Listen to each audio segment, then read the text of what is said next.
so bright. Oh, God. What time is it? I gotta call. The hell is this thing? I gotta call Jimmy. He's gotta spend the money on the facilities before we run out of them. Hey, Chairman Jimmy, it's Zilla Blitz here, and look we won the thing yesterday, and we're going to the new league, and we need facilities, and you got to spend the money on the facilities, right? Because we got money. Don't buy stupid TVs, right? And I've asked you like a dozen times. You got to make our facilities better. I'm tired of like stepping on nails and like chasing the rats out of the clubhouse in the morning and stuff. You got to spend it, right? So yeah, I don't want to hear what? We're getting new facilities? You're saying yes? Wait, say that again. Let's just do it one more time. We need new facilities. You said yes again. That's amazing. Yeah. No, I take back like half those bad things I said about you. Yeah, see ya. That's pretty cool. We're getting new facilities. 2 good days in a row.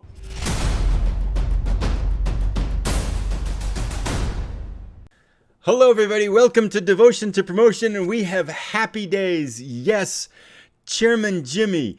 We have asked him at least a dozen times to upgrade our training facilities, and finally, after our windfall from the playoff match and from the 450-something thousand, no, the whatever it was, 480,000 pound payout from League Two solidarity payment, we're 1.4 million. We just spent 750,000 pounds to upgrade our training facilities. We are there. This is happy days. So in game time, the playoff match just ended yesterday. So I got right on the phone with Chairman Jimmy and I called him today because I figured he's got to be in a good mood after yesterday's match. And we got 1.4 million before we spend it on something else. If he goes buys more TVs or something like that, just get them committed to it. So with that in mind, just because that's probably the biggest piece of news here, right here, planning facilities train work. It's going to start on July 27th and it'll be finished on November 29th of this year. Super excited about that. And if you are new to the series, by the way, just as kind of backdrop, we're trying to take Nuneaton Borough from the bottom of English football to the top. We just won the League Two playoff yesterday, so we'll be going up to League One.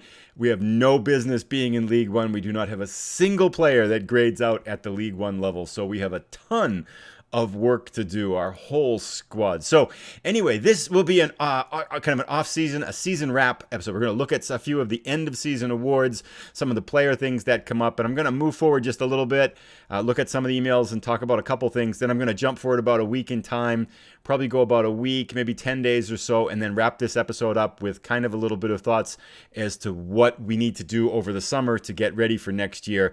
My biggest feeling is I was kind of freaking out about it at the end of the match because I mentioned at the end of the previous episode, I was kind of in the back of my mind hoping we lost because we are not anywhere close to ready for League One. We have so much work to do. I just don't, I mean, maybe we can stay up, but probably not that much more. And it's going to be hard. So I was kind of hoping we'd get to spend an extra year in League Two before we move up, and that isn't the case. So we'll just deal with it. But I'm kind of excited for the challenge because I think it's going to be really challenging. I think it's going to be fun, and I think we got nothing to lose because if we get sent back down, that might actually be a good thing to spend a year or a season up in League One anyway. So, and along those lines, one of the very first things that comes up here, if we look at our inbox, actually Club Vision, I'll go here for that because we just set the Club Vision here, EFL League One. Goal for next season is to fight bravely against relegation. Now, you might think that means fight bravely against relegation, but I think in 2 of the previous 4 seasons, Chairman Jimmy changes his mind come around the end of June or July or so and bumps it up a level or 2. So as much as I'm happy with Chairman Jimmy for forking out the cash to improve the training facilities and setting a very, very reasonable fight bravely against relegation, because basically it means that you can get relegated and we're still good. I don't trust him. I think he's going to change that, and I really probably don't even trust him until we see the training facilities go up. So with that in mind, that is a good start, though. So that's kind of pressure off. I had a team meeting with the players just a couple of days ago, and they all agree, too, on those same kind of things, that their goal is let's just fight bravely against relegation. So I think all we have to do is try. So with that in mind, I think it could be a really fun season because we're expected to screw up. No matter what we do, we're going to meet expectations. So it's kind of like real life for me anyway. You know, people don't expect much. And I can usually deliver that. So yeah, and that in mind, here we go. I did want to walk through a couple of emails. A quick reminder, people keep telling me we are excitedly about 20 subscribers away from 100 subscribers on the channel, and people keep telling me I have to ask for people to like the video at the start. So I think I'm going to start to do that, but make it short. Thank you as always for the likes. If you wouldn't mind liking the video as we get started, that would be greatly appreciated to get it in front of more people. And likewise, if you're a new subscriber, please consider subscribing as well. But let's jump right in now and take a look at some of the awards that happened. A lot happened just overnight. Interestingly enough, this I thought was interesting. We set a record low of goals scored in a season. So this was our fourth season. That was the fewest goals we scored in a whole season. We also got the fewest points we had in a season. So we had more points in our previous 3 seasons. It kind of makes sense, especially as we tanked on the end there. We have our players. This isn't so interesting. End of season awards, though, is interesting. Fans Player of the Season, Nya Kirby. And just as kind of context, he is my #1 target now because they have upgraded the wage budget a little bit. I'm going to try to get him. I'm going to just wait until maybe like June 10th when their players' wage demands generally go down, I find, as you get into the double digits of June there. So I'm going to wait a little bit there and then make an offer and see if we can sign him. I'm willing to pay as much as it'll take to get him in because he's our only League 1 level player. And if we could grab him and sign him, I think he'd be a good signing. Elijah Dixon-Bonner, too, was our second best player. And I think he's already signed for next year. He will be back because he's a pretty good midfielder here. And then Yassine Naya, who really faded off. I think it's time to say goodbye to Mr. Naya. As good as he's been, he just really struggled at the League 2 level. I mean, 6.827 goals in 19 appearances. That seems okay, but most of those goals are against easier teams. I just don't see how he can do it next year, and he's pretty much peaked out in terms of potential ability. Yeah, it's time to say thank you and for all your service. Goal of the season, Shez Isaac. For the third time in 4 seasons, Shez Isaac gets our goal of the season, and here it is. I don't know. I really have to kind of meet the committee that picks these because this is surely a good goal if we look at this. But I feel like, again, we had better ones. This was the 3rd goal against the Rochdale episode, which actually was a YouTube episode. Brilliant laser across a number of players into the top left corner of the net. And that gets the Goal of the Year award. Congratulations, Shez, who has been our team leader for the previous 3 seasons.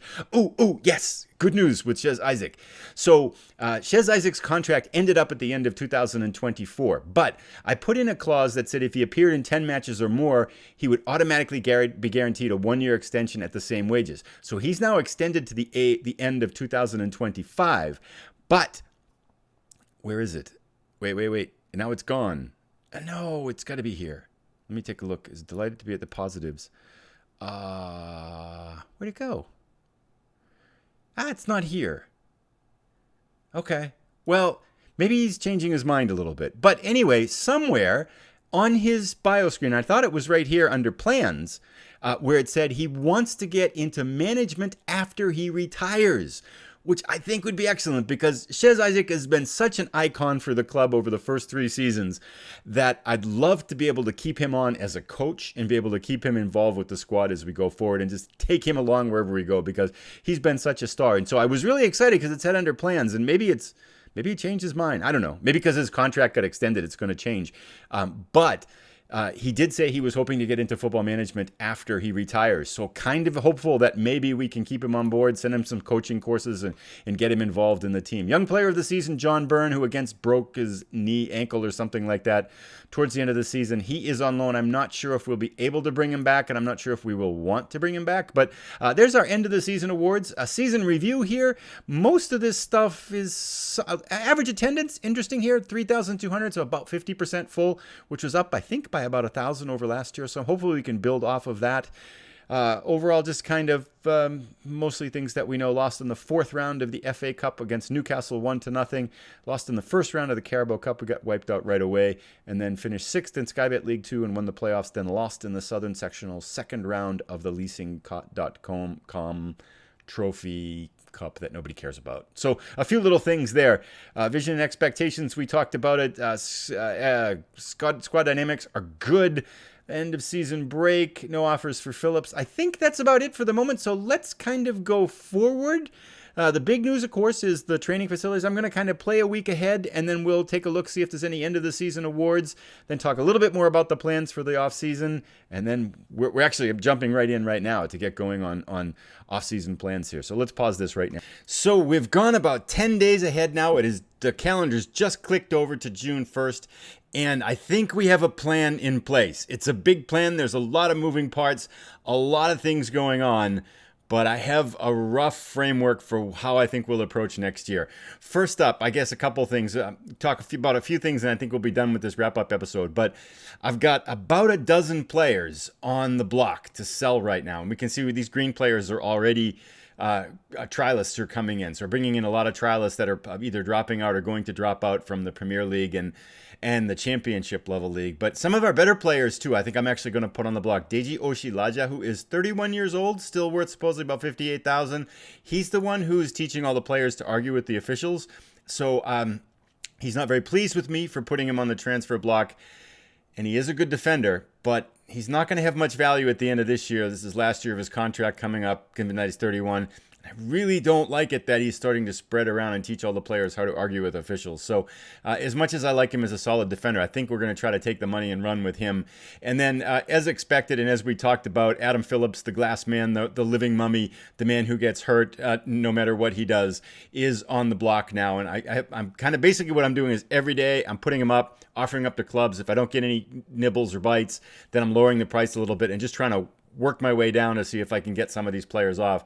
We've only been able to sell so far one of the 12 or so players that we're putting up on the market. Most of the players are the player from the bottom chunk of our squad whose contracts don't end in 2024. So that's it. But I think Fisk, this guy who you don't know about was on loan, is the only guy that we got 15K for. So I'm hopeful we can pick up a couple 100,000 that way and maybe ratchet our wage budget up a little bit, because our wage budget right now, as you can see in the middle here, is set for a little bit, pretty close to 37,000. Got 144,000 in a transfer budget. If I move that all in here, we're still under 40,000. So I'd love to be able to get it up to about 45,000 or so. I think we might be able to. We'd be a lot more competitive if we could get there. So I think if we could sell a couple players, maybe we can make that all work. But anyway, so that's the rough plan. The rough plan is to clean out players. Hopefully we can sell a bunch of players, bring in a ton of trialists. I have a bunch of positions that I'm looking to fill here. Got this whole notebook going. Need 3 goalkeepers, one of which may be Pat O'Brien, our existing goalkeeper, if I can get him back on loan. 2 center backs, left back, right back. 3 central midfielders, a left winger or right winger, and then 2 or 3 strikers. So big shopping list. It's time to go shopping. I have no idea how the market's going to play out here, but that's the basic goal over the next month or so, is to just try to start bringing in players and everything like that. And we will see how it goes. The only other thing I think I want to mention before we wrap this episode up is kind of taking a look at some of the awards and things like that. Unfortunately, we didn't really get very much in terms of awards or anything here. Award winner, the manager of the year, head coach of the year, went to Gareth Ainsworth, who was from Gillingham. They finished in first. So yeah, that kind of makes sense. So not even a mention of this in terms of my name being up there. And then player of the year, goal of the year, all this kind of stuff. We really didn't have anybody there. I think Nya Kirby was close to, let's just take a quick look here. I think Nya Kirby was close to, player overview might work here, huh? Had one of the highest rates. No, he didn't even show up in, where is it here? Interceptions, distance covered. He ran the farthest. That's pretty cool. Chances created, 22nd. So he shows up in a couple places. I thought, let me see if I can find this here. If I can find it quickly. Average rating here. This could take a while. Here we go. He was 7th in average rating. And so Nya Kirby's really kind of the only player. Oshilaja, the other guy I'm trying to sell, I guess was 19th. Only a couple players over 7. So tanking at the end of the year really hurt. Not tanking, but losing most of our matches towards the end of the season didn't really help our in-season numbers in terms of ranking within the league and stuff like that. So yeah, no real awards to speak of from a league level. If we do, however, look at my profile as one last thing here. We've got an extra quarter of a star, so up to 2.75 stars now. And I think it should be 3 stars then when we get the Continental Pro license. So that's pretty cool. I don't remember if my attributes have changed or not. I feel like they're pretty much the same.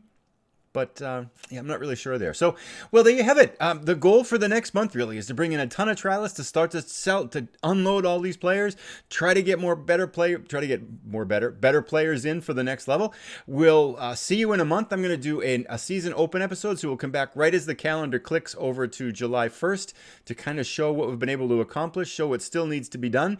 And so Friday's episode will be the season open episode, the season 5 episode 0. We kind of take a look at what we've got left to do, and then our next episode starting on Monday will be the first match. This stuff takes a little bit of time in terms of the way I micro it here. So thanks again for stopping by. If you've enjoyed the video, please do give it a like. If you are new, please consider subscribing, and have a great day, everybody.